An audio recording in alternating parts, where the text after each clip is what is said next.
కృషి పెద్ది సుదర్శన్ రెడ్డి ఎన్నో ఉంటాయి.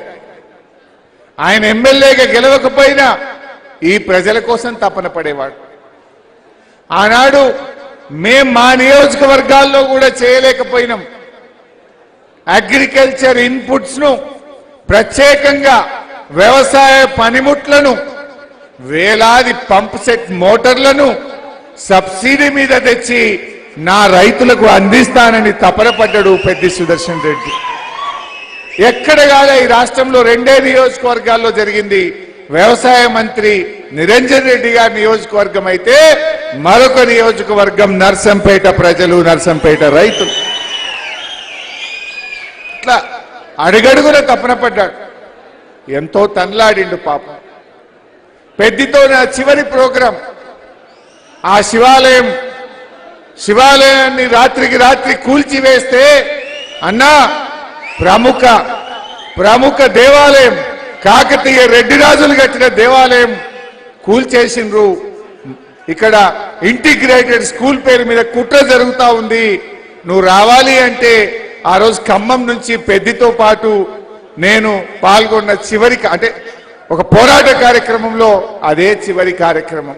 నిజంగా అది చివరి కార్యక్రమం అయిద్దని నేను ఎప్పుడూ అనుకోలే, కలలో కూడా కనలేదు.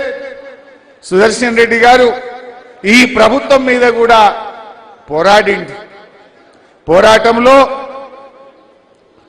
ఎంతో ఘర్షణ పడ్డాడు. పాపం ఆయన జీవితమే ఘర్షణ. చిన్ననాటి నుంచి కూడా విద్యార్థి దశ నుంచి ఘర్షణ పడ్డాడు, పోరాడిండు. ఆయన చిన్న రైతు కుటుంబం నుంచి పుట్టి పోరాటాల నుంచి ఎదిగిండు పెద్ది సుదర్శన్ రెడ్డి. జిల్లా అధ్యక్షుడిగా, సివిల్ సప్లైస్ కార్పొరేషన్ చైర్మన్ గా, శాసనసభ్యుడిగా, బీఆర్ఎస్ కుటుంబ సభ్యుడిగా ఆయన పోరాటాలని ఎంత చెప్పినా తక్కువే, ఎంత మాట్లాడుకున్నా తక్కువే. మేమైతే స్వర్గీయులు బియ్యాల జనార్దన్ రావు గారి ఇంట్లో సుదర్శన్ రెడ్డి కిరాయికి ఉండేవాడు. ఆ ఇంట్లో నేను సుదర్శన్ రెడ్డి గారు నెల రోజులు 40 రోజులు అదే ఇంట్లో ఉన్నాం. ఒక రూమ్ లో ఉన్నాం, ఒక ఇంట్లో ఉన్నాం. పరకాల ఎన్నికప్పుడు కానీ స్టేషన్ గన్పూర్ ఎన్నికల్లో పొద్దుగాలేసి తిరిగేవాడు. ఆరోగ్యం గురించో అన్నం గురించో ఆలోచించేవాడు కాదు. తెలంగాణ కావాలి, మా కేసీఆర్ తెలంగాణ సాధించాలి కేసీఆర్ నాయకత్వంలో అని క్షణక్షణం తపన పడ్డటువంటి ఒక గొప్ప ఉద్యమకారుణ్ణి, ఒక కుటుంబ సభ్యుడిని, కేసీఆర్ గారికి అత్యంత విశ్వాసమైనటువంటి వ్యక్తిని కోల్పోవడం ఇది ఒక నర్సంపేటకే కాదు, ఉమ్మడి వరంగల్ జిల్లాకే కాదు, మొత్తం బీఆర్ఎస్ కుటుంబానికి కూడా ఒక తీరని లోటు. ఇలాంటి పరిస్థితి వస్తుందని, పెద్ది లేని మీటింగ్లో నర్సంపేటలో పాల్గొంటామని, సుదర్శన్ రెడ్డి గారు లేని మీటింగ్లో ఇక్కడ పాల్గొంటామని కలలో కూడా మేము ఊహించలేదు. ఇది నిజంగా ఎంతో బాధాతత్వ హృదయంతో, మాటలు రావట్లేదు, ఎన్నెన్నో ఆలోచనలు, ఎన్ని పోరాటాలు.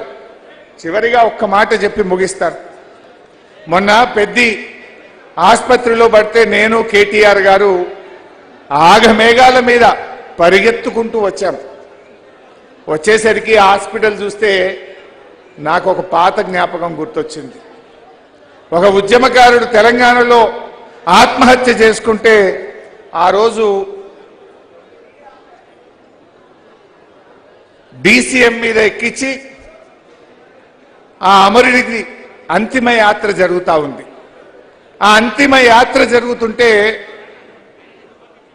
వరంగల్లోని అమరవీరుల స్తూపం దగ్గర పోలీసులకు మనకు బాగా ఘర్షణ అయింది. ఆ ఘర్షణలో డీసీఎం పై నుంచి నేను కింద పడ్డా. డీసీఎం మీద నుంచి నేను కింద పడితే నన్ను పట్టుకున్నది పెద్ది సుదర్శన్ రెడ్డి. నేను లేకపోతే భూమి మీద పడాలి, కానీ ఆయన చేతుల మీద పడి నేను కింద పడ్డా. ఆ రోజు కింద పడితే నన్ను ఆసుపత్రికి తీసుకుపోయింది సుదర్శన్ రెడ్డి. ఆ రోజు ఏ ఆసుపత్రికి అయితే సుదర్శన్ రెడ్డి నన్ను తీసుకుపోయిండో, పాపం సుదర్శన్ రెడ్డి ఆ ఆసుపత్రిలోనే నేను చివరి చూపు చూస్తానని కలలో కూడా కనలేదు. ఆ ఆసుపత్రికే నాకు ఆ రోజు దెబ్బ తాకితే ఆగమేఘాల మీద సుదర్శన్ రెడ్డి నన్ను ఆసుపత్రికి తీసుకుపోయింది. పాపం సుదర్శన్ రెడ్డి చివరి దశలో ఆ ఆసుపత్రిలో ఉన్నాడు. నిజంగా ఆయన ధైర్యస్తుడు. అటు ఉద్యమంలో కావచ్చు, ఈ ప్రభుత్వం ఆయనను భయపెట్టినా ప్రలోభపెట్టినా ఎన్ని రకాల ఒత్తిడి చేసినా ఈ ప్రభుత్వ అక్రమాల మీద అదే ఉద్యమ స్ఫూర్తితో పోరాడిండు, చివరి శ్వాస దాకా కూడా కొట్లాడిండు. వ్యక్తిగా సుదర్శన్ మన మధ్య లేకపోవచ్చు, కానీ ఆయన జ్ఞాపకాలు, ఆయన పోరాటాలు, ఆయన ప్రజల కోసం పడ్డ తపన తప్పకుండా మన గుండెల్లో పదిలంగా ఉంటుంది. ఆయన స్ఫూర్తి కోసం, ఆయన పోరాటాల కోసం తప్పకుండా అందరం కూడా ఆయన యొక్క జ్ఞాపకం కోసం కృషి చేద్దాం. కేసీఆర్ గారికి ఎంతో ప్రేమ. ఆ రోజు యశోద హాస్పిటల్లో కేసీఆర్ గారు మాట్లాడిన మాటలు, అమెరికా డాక్టర్లతో మాట్లాడండి, లండన్లో ఉన్న డాక్టర్లతో మాట్లాడండి, ఈ ప్రపంచంలో ఏ చిన్న అవకాశం ఉన్నా ఏమైనా చేద్దాం, పెద్దిని బతికించండి అని మాట్లాడిన కేసీఆర్ గారి మాటలు అంటే ఆయన పట్ల ఎంత ప్రేమ కేసీఆర్ గారికి ఉందో మనం గుర్తు చేసుకోవాలి. అందువల్ల తప్పకుండా ఆ కుటుంబానికి, వారి కుటుంబ సభ్యులకు, నర్సంపేట ప్రజలకు అన్ని రకాల కూడా మరి తప్పకుండా బీఆర్ఎస్ పార్టీ అందరం కూడా అండగా ఉంటాం. ఎవరు కూడా అధైర్యపడొద్దు. మీకు పెద్దన్న లేకపోవచ్చు, మన కేసీఆర్ గారు ఉన్నారు. యావత్ బీఆర్ఎస్ కుటుంబం మీ అందరికీ అండగా ఉంటుందని చెప్పి